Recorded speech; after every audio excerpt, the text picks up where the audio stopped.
روایت لکھی ہے دیلمی کے حوالے سے، فرمایا کہ ایک انسان کی موت کا وقت جب آتا ہے اور فرشتہ اس کی روح قبض کرنے کے لیے جب آتا ہے اور وہاں یا تو مرنے والا خود یاسین پڑھ رہا ہے یا کوئی وہاں بیٹھا ہوا یاسین پڑھ رہا ہے، تو ملک الموت واپس اللہ کے پاس جاتا ہے اور یہ کہتا ہے کہ اللہ وہاں یاسین کی تلاوت ہو رہی ہے، تو یاسین کے جتنے فرشتے تو نے پیدا کیے ہیں وہ سارے فرشتے اس مرنے والے کے پاس موجود ہیں، میں اس کی روح کیسے قبض کروں؟ اس کی روح کو میں کیسے قبض کروں؟ وہاں تو سارے فرشتے موجود ہیں۔ تو حدیث شریف میں جناب رسول اللہ صلی اللہ علیہ وسلم نے فرمایا کہ اللہ جنت کا داروغہ، جو جنت کے اندر اللہ تعالیٰ نے بنایا ہے سیکیورٹی گارڈ، اس کا نام رضوان ہے۔ یہ رضوان کو اللہ بھیجتا ہے اس مرنے والے کے پاس اور اس کو جنت کے نظائر بتاتا ہے کہ یہ تیرے لیے تیار ہے، یہ باغ ہے، یہ مکان ہے، یہ چیزیں اللہ نے تیار کر رکھی، اور اخیر میں وہ جملہ کہتا ہے اللہ تیرا منتظر ہے، چل جلدی تو۔ جب یہ جملہ کہا جاتا ہے کہ اللہ تیرے انتظار میں ہے، وہ اپنی روح چھوڑ دیتا ہے۔ یہ یاسین شریف کی برکت ہے۔ حدیث شریف میں آتا ہے کہ موت کے موقع پر اگر یاسین شریف کی تلاوت کی جائے تو روح کے نکلنے میں بہت آسانی پیدا ہو جاتی، سہولت پیدا ہو جاتی۔ اس کی وجہ یہی روایت ہے کہ اس موقع پر فرشتے کی آمد پر رضوان کی آمد ہوتی ہے اور اس کو جنت کی بشارتیں سنائی جاتی ہے، جنت دکھائی جاتی ہے، جس کے نتیجے میں وہ تیار ہو جاتا ہے آخرت کی طرف اور وہ رغبت کرتا ہے آخرت کی طرف۔ تو سورہ یاسین شریف کتنی اہم سورت ہے۔ روایتوں میں ہے کہ بیماریوں کو دور کرنے کے لیے سورہ یاسین کی تلاوت ہے، اور اگر زیادہ بیماری ہے تو عروس القرآن پڑھو۔ عروس القرآن کا معنی سورہ رحمان، سورہ رحمان پڑھو۔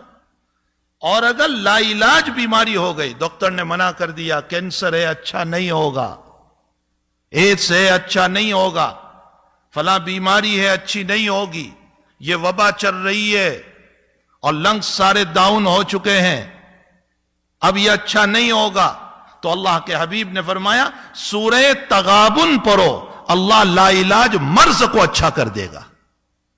کتنی دیر لگتی ہے سورہ تغابن؟ 2 رکوع کی صورت ہے۔ یاسین شریف، سورہ رحمان، سورہ تغابن، ان صورتوں کے اندر اللہ نے کتنے فضائل رکھے۔ اور اگر الحمد شریف، اللہ اکبر، اللہ تعالیٰ قرآن کریم میں الحمد شریف کے باب میں یوں فرماتے ہیں کہ سبع المثانی والقرآن العظیم، فرمایا پورا قرآن اگر آپ کو دیکھنا ہو تو الحمد شریف ہے۔ اسی لیے روزانہ اہتمام کیا جائے الحمد شریف کے باب میں۔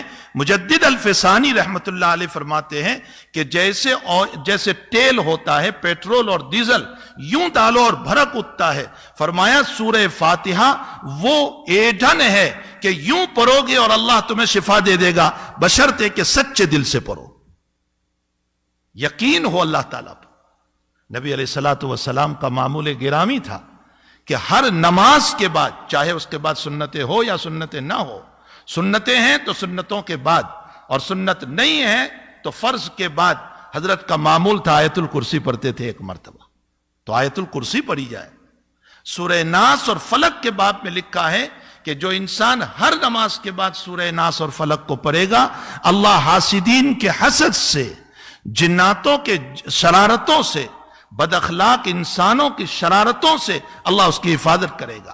یہ نہیں کہ شرارت دور ہوگی، شرارت تو ہوتی رہتی ہے، لیکن اللہ شرارتوں کی شرارتوں سے حفاظت کرے گا، اس کو فیک نہیں ہونے دے گا۔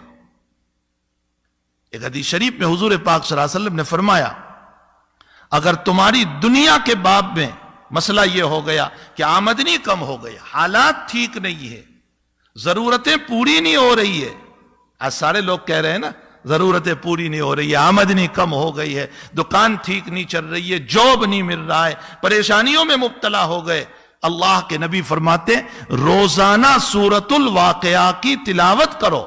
اس سورہ واقعہ کی برکت سے اور میں مسجد میں بیٹھ کر قسم کھا کر کہتا ہوں ہفتہ نہیں گزرے گا اللہ راستہ کھول دے گا. سورہ واقعہ کی تلاوت کرو, اللہ راستوں کو کھولے گا. جگہ جگہ جگہ جگہ ہمارے پاس علاج موجود ہے اور ہم صرف چلا رہے ہیں کہ یہ ہو گیا, وہ ہو گیا, فلاں ہو گیا, بیماریاں ہیں, مصائب ہے, حالات ہیں.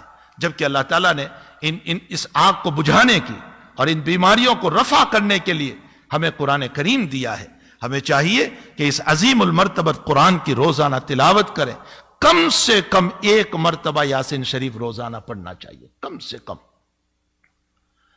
اور سورہ کہف کے باب میں ہے, حضور پاک صلی اللہ علیہ وسلم نے فرمایا جو انسان سورہ کہف کی تلاوت کرے گا اللہ دجالی فتنوں سے محفوظ رکھے گا اس کو. اگر دجال آ گیا تو دجالی فتنوں سے محفوظ رکھے گا. چلو آپ کہو گے ہمارے وقت میں دجال کہاں, ارے وہ بڑا دجال نہیں, چھوٹے دجال تو ہیں دنیا میں بہت سارے, جو 3 لوگ ہیں, فتنہ کرتے رہتے ہیں, لوگوں کو جو ہیں پریشان کرتے رہتے ہیں, حالات میں ڈالتے رہتے ہیں. یہ چھوٹے دجال کا معنی کیا ہے؟ فریب دینا, دھوکہ دینا. یہ لوگ آج تو موجود ہیں,